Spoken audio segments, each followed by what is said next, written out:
लेकिन भगवान को वृक्ष तो बताया, लेकिन साधारण नहीं, कल्प वृक्ष।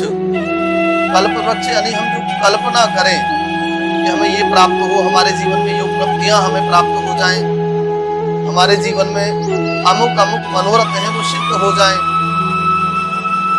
और वो सिर्फ कल्पना करी, सिर्फ विचार आया और वो साक्ष्य हो गई, सत्य हो गई। इसलिए कल्प वृक्ष नाम दिया उन्हें। अब यहाँ पे विशेषता और है, उस वृक्ष की जड़ें धर्म ही जिसका सुदृढ़ मूल हो। अब ध्यान देना, यदि भगवान को पाना है, चाहे अपने से बाहर किसी गुरु के रूप में, माता पिता के रूप में, तो उनकी विशेषताएं क्या होनी चाहिए, या स्वयं अपने अंदर भगवान का प्राकट्य करना, प्रादुर्भाव करना, या जानना है कि इस शरीर के अंदर परमपिता परमात्मा का वो परम तत्व किस रूप में विद्यमान है, तो हमें किन किन नियमों का अनुसरण करना है, किन किन नियमों का पालन करना है, वो ध्यान देना विशेष करके। तो यहाँ पे बताया धर्म ही जिसका सुदृढ़ मूल, मूल कहते हैं जड़ को, ठीक है। अब हम अपनी बात करें कि हम चाहे तो सही ऊपर बढ़ना, लेकिन धर्म से रहित, तो हमारा अस्तित्व कैसा होगा, बढ़ तो जाएंगे लेकिन जाने के बाद कोई हमें जानेगा नहीं। सत्य है, बढ़ना वास्तविकता में वो होता है कि हम चले भी जाएं लेकिन हम फिर भी उपस्थित रहे यादों में, कोई हमें आइडियल के रूप में, आदर्श के रूप में याद करे, कोई एक व्यक्ति था, है ना। उसके लिए क्या करना है, यदि हम अपनी बात करें तो धर्म जिसका सुदृढ़ मूल, यदि हम अपनी स्वयं की भी बात करें तो हमारा मूल, हमारा आधार कैसा हो, धर्ममय हो, नीतिमय हो, ज्ञानमय हो, भक्तिमय हो, परमपिता परमात्मा से हम जुड़े रहे, कुछ ऐसे नियमों का पालन करते हुए, ऐसा कुछ नियम हो, ऐसा कोई साधन हो। थोड़ा सा और आगे बढ़े तो फिर और क्या होता है, पेड़ के अंदर, वृक्ष के अंदर जड़ के बाद क्या आता है, तना, है ना। तने को क्या बोलते, रूट, रूट तो जड़ें हो गई, तने को क्या बोलते हैं, कोई नहीं, हम तो तने को तना ही बोलते हैं। लेकिन अब समझ में कैसे आएगा कि धर्म क्या है, तो यहाँ पे बताया कि वेद जिसका स्कंध यानी तना, यदि किसी को कंफ्यूजन है, किसी को तालमेल नहीं बन रहा कि धर्म, कोई कहता है नहीं नहीं धर्म तो वो है जो हम सत्संग में जाते हैं, आप उसे फॉलो करो,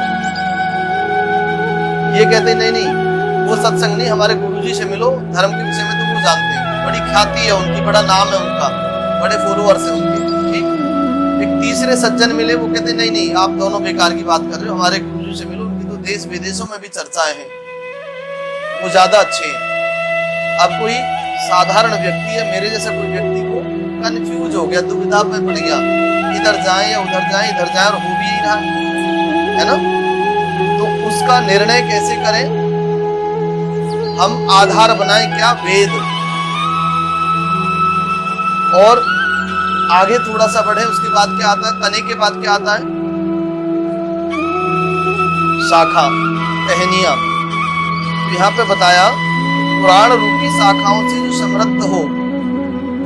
यदि कोई कहता है कि वेद भाई हम कहाँ से लाएं, कहाँ से पढ़े, तुम तो पंडित जी पढ़ लेते हो, तुम तो गुरुकुल गए थे पढ़ लिए, हम वेद पढ़े या अपने बिजनेस संभालें या घर देखें या स्कूल देखें, है ना, तो हम कहते हैं मतलब पल्ला झाड़ने वाली बात हो गई कि वेद कहाँ से पढ़े। तो यहाँ पे बताया चलो कोई बात नहीं भाई, पुराण, अब कहते पुराण तो बड़ी मोटी मोटी पुस्तक है, किसी में 18,000 श्लोक है, किसी में 19,000 श्लोक है, किसी में 50,000 श्लोक है, उन्हें कौन पढ़ेगा, वो भी संस्कृत में है, हमसे तो संस्कृत आती ही नहीं। तो पुराण का एक और अर्थ है पौराणिक, यानी प्राचीन। प्राचीन मतलब जो हमारी अपनी परंपराएं, जो हमें हमारे दादा ने, दादी ने, परदादा ने, परदादी ने, जो हमारे बुजुर्गों ने हमें संस्कार के रूप में संजो के रखी, और हमसे कहा बेटे थोड़ा सा आज दीपावली है, आप ऐसे कर लो, आज अमावस्या है, आज वैसे कर लो, नहीं आज पूर्णमासी है, आज ऐसे कर लो, नियम बताते हैं ना।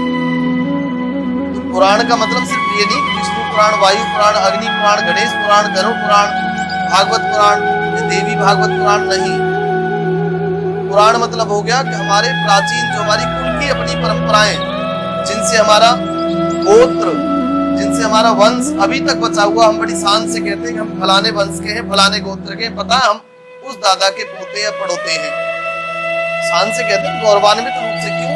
क्यों कोई परंपरा ऐसी थी वो हमें जोड़ के रख रही थी वहां से वहां तक। परंपरा का मतलब हो गया अनुवांशिक रूप से आपको किसी चीज से जोड़ के रखना, आपकी पहचान को खंडित न होने दे, दूषित न होने दे। गोत्र क्या होता है पता है? गोत्र किसको कहते हैं?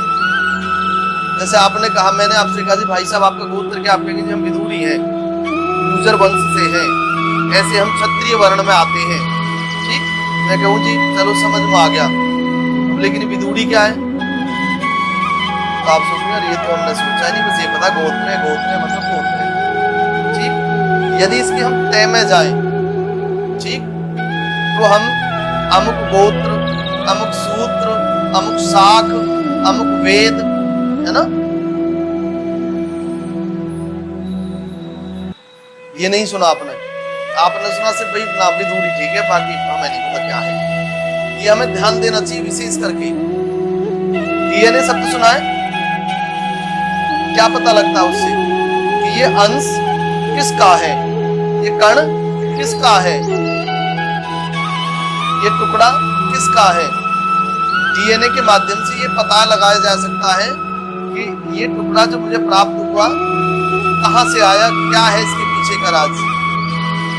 ठीक, अब डीएनए का मतलब हो गया कि जैसे हम थे वैसे अपने आप को संजो के रखते। संजो के रखने का मतलब हो गया कि हम वृक्षों की बात करें, अनाज की बात करें, उसकी कैटेगरी होती है, ये देसी है, ये थोड़ा सा संकर है, ये 423 नंबर का गेहूं है, ये 521 नंबर का गेहूं है ना, ये 38 नंबर का बाजरा है, 19 नंबर की ज्वार है ना, ऐसी है। ये तो सुने ना कि अपने अलग अलग चीजें होती हैं। अब उन्हें मिक्स कर दिया जाए तो क्या होगा? तो वो देसी रहा ना मिलाती, और उसके गुण भी खराब हो गए, गुणवान भी नहीं बचा। ऐसे नहीं कि वो भी मिला वो भी मिला तो डबल गुण हो गए, नहीं। इन चीजों में दोनों मिलने से क्या होता है? नाश होता है, उनका नाश होगा, पहचान खत्म होगी। ठीक, इसीलिए ये गोत्र बहुत अनिवार्य है, साइंटिफिक इसके पीछे रीजन है। तो यहाँ पे बताया भैया कुछ भी नहीं करते तो कम से कम अपने गोत्र को, गोत्र मतलब अपने पुराण से जुड़े रहो, पुराण मतलब अपनी परंपरा से जुड़े रहो, भूखो मत भटकने का मतलब है हम किसी रास्ते में चल रहे, कोई मिला बस उससे अटैच हो, कोई सब में दांत मारी, हम तो ऐसे रहेंगे जी। यदि हम छोटे से मैं कहें इस बात को, ठीक, तो पौराणिक नहीं रहे हम, उसमें तो पढ़ने की जरूरत नहीं थी, लेकिन हम पढ़े कम, पढ़ ज्यादा गए गलत चीजों में। तो यहाँ पे बताया कि आप धर्म नहीं जानते, ठीक है भैया, पंडित जी नहीं है, बाबा जी नहीं है, संत नहीं है, साधु नहीं है, सत्संगी भी नहीं है, मान लिया। वेद पढ़ लो, आपने कभी वेद हाथ जुड़वा लो पंडित जी, वेद हमारे बस की बात नहीं। पुराण तो पुराण अधिकतर पंडित जी कहते नहीं, पुराण मतलब ये मोटी मोटी पुस्तक है, पुराण मतलब ये मोटे मोटे ग्रंथ, यही कहते हैं। नहीं, आप हरिवंश पुराण पढ़ो जी, संतान कष्ट है तो, शत्रु भय लगता है तो शिव पुराण पढ़ो जी, घर में सुख समृद्धि चाहिए तो विष्णु पुराण पढ़ो जी, यदि तेज और शक्ति और सामर्थ्य प्राप्त करनी है तो अग्नि पुराण पढ़ो जी, है। तेज गति से हम अपनी वायु वाली गति से हम कोई गति करें, कोई कार्य करें, उसके लिए वायु पुराण पढ़ो जी, हमें ये बताया जाता है। ये अलग पुराण हो गए।